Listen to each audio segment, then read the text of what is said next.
The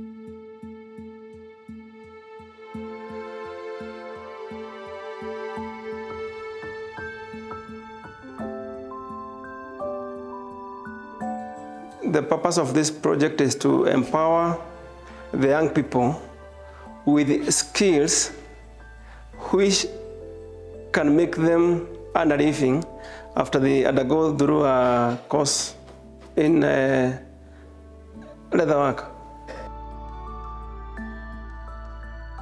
Right now we have the first batch of around 15 trainees who will be sitting for the grade 3 trade test in December, but this facility can train more than 100 trainees at a go.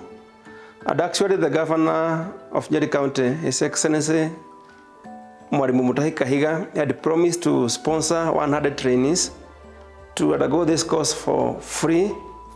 So now we are clearing with the first batch, and these machines that we have seen around here, they have a capacity of producing 300 pairs of shoes in a shift of around 8 hours.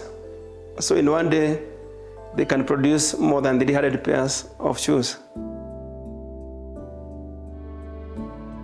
I pursue this course of leatherwork. It's a nice course.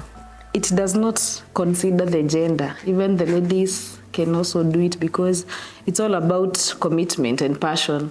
So at least we learn a lot from the course. We learn how to make shoes and other leather goods like the belts, the bags, the sandals, the key holders, and all that.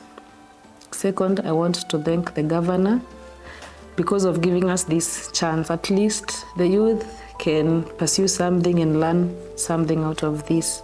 We have learned how to produce shoes, the processes, and we are waiting for an exam for grade 3 tests. We thank the government of Nyeri for this chance and the school and our teachers. When I graduate, I will start my own business for making shoes and other leather goods.